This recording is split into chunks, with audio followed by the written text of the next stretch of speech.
خانقاہ ربانیہ نقشبندیہ روحانی معالج پیر مفتی احسن محمود نقشبندی صاحب پر ہماری ذمہ داری کیا ہے؟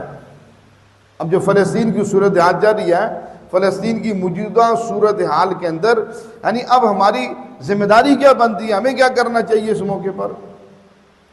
اب وہ اپنی طرف سے ظلم کیے جا رہا ہے، بربریت کیے جا رہا ہے، بم برسائے جا رہا ہے اور گھروں کو مسمار کیے جا رہا ہے، یعنی اس کافر سے جو ہو سک رہا ہے کر رہا ہے۔ اب دیکھیے، اب ذرا اپنا اور ان کا ذرا محاسبہ کریے، ہم بھی تو انسان ہیں، وہ ہماری طرح انسان ہے، وہ پتھر کے انسان تو نہیں ہے یا لوہے کے انسان بنے ہوئے، جیسے ہم انسان ہیں، ہماری ضروریات ہیں، ہمارا کھانا پینا ہے۔ اب ان کے کھانے کی خوراک، ان کی تمام بارڈر سیل کیے ہوئے، وہ ان کی تک خوراک نہیں پہنچتی، خوراک کے بجائے ان کے اوپر بم برس رہے ہیں۔ ان کو تو ایک منٹ کے لیے سکون نہیں ہے، نہ دن کو سکون، نہ رات کو سکون، نہ گھر چھوڑے نہ خیمے چھوڑے۔ ان کو تو یعنی بالکل کاربن بمباری کے ذریعے مکمل طور پر ختم کیا جا رہا ہے۔ اب دیکھیے، اب اس موقع پر ہم اس کو تصور کریں، اس کا درد محسوس کریں، اس کا درد محسوس کریں۔ اس لیے رحمت عالم صلی اللہ علیہ وسلم نے حدیث پاک میں فرمایا، کیا فرمایا؟ فرمایا کہ انما المؤمنون، فرمایا ایمان والوں کی مثال توادہم وتراحمہم وتعاطفہم، تین اعتبار سے فرمایا ایمان والوں کی مثال محبت کے اعتبار سے، آپس میں محبت کے اعتبار سے، آپس میں تعلق کے اعتبار سے، آپس میں ایک دوسرے کے اوپر رحم کرنے کے اعتبار سے، کل جسد، جسم کی مانند ہے۔ یعنی آپ صلی اللہ علیہ وسلم فرما رہے ہیں ہماری آپس کے اندر محبت، ہمارا آپس میں تعلق، ایک دوسرے کے ساتھ رحم دلی، ایک دوسرے کے اوپر یعنی مہربانی کرنا، یہ ساری چیزوں کو آپ صلی اللہ علیہ وسلم فرمایا یہ جسم کی مانند ہیں۔ ہم ایسے ہی آپس میں، جس طرح فرمایا جسم کے کسی حصے کے اندر کوئی تکلیف پہنچتی ہے اس کی وجہ سے پورا جسم تڑپتا ہے۔ یہ نہیں ہوتا کہ جہاں انگلی میں تکلیف ہے تو انگلی کو تکلیف ہو رہی ہے، باقی سارا ٹھیک ہے۔ اس لیے حضور نے فرمایا ان اشتکا عینہ اشتکا کلہ، اگر آنکھ میں تکلیف ہے تو اب آنکھ میں تکلیف ہونا، لیکن تڑپتا پورا جسم ہے۔ سر میں تکلیف ہو، تڑپتا پورا جسم ہے۔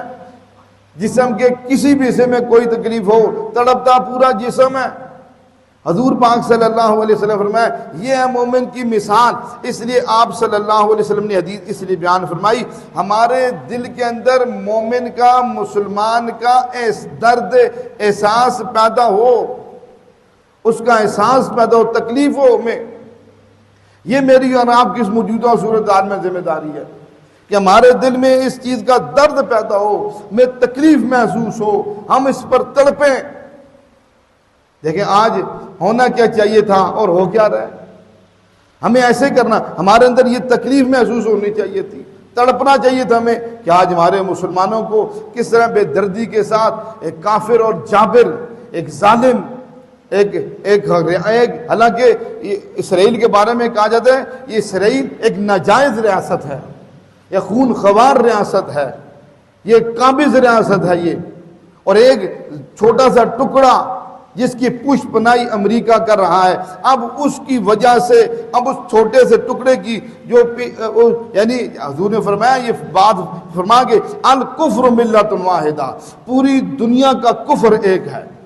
پوری دنیا میں یعنی جتنے کافر ہیں وہ بظاہر اس کو کچھ کہہ رہے ہیں، اندر سے سارے ایک ہیں۔ یعنی جب بھی مسلمان کو تکلیف پہنچتی ہے، جب بھی مسلمان کو کوئی، یہ سارے ایک گٹھے ہو جاتے ہیں آپس میں۔ اور آج مسلمان ہے جو حضور پاک صلی اللہ علیہ وسلم نے اس کو ایک جسم کی مانند مثال دی ہے، یہ آج اکٹھا ہونے کے لیے تیار نہیں ہے۔ اب دیکھ لیجئے فلسطین کے گرد نو تمام اسلامی ممالک ہیں، تمام، آج تک آپ نے کسی حکمران کے بارے میں سنا انہوں نے کہا میں یہ کر دوں گا وہ کر دوں گا؟ یعنی دیکھیں نا، ہم لوگ تو بہت دور، ہم 3000 کلومیٹر دور بیٹھے ہوئے ہیں، جو 10 کلومیٹر، 20 کلومیٹر، 100 کلومیٹر کے فاصلے، 50 کلومیٹر کے فاصلے بیٹھے ہیں، وہ چپ بیٹھے ہوئے ہیں۔ اس لیے ہمیں ہماری اس صورتحال کے اندر بھائیو دوستو، میری اور آپ کی، ہر کلمہ پڑھنے والے کی ذمہ داری ہے، ہم اپنے مسلمان بہنوں کا، بھائیوں کا، بچوں کا دل کے اندر درد محسوس کرے، ہمارے اندر یہ تڑپ پیدا ہو جائے، ہم تڑپیں اندر سے کہ یہ کیا ہو رہا ہے۔ ہمارے ہاں جادو، جنات، بندش اور نظر بد کا شافی علاج قرآن و سنت کی روشنی میں کیا جاتا ہے۔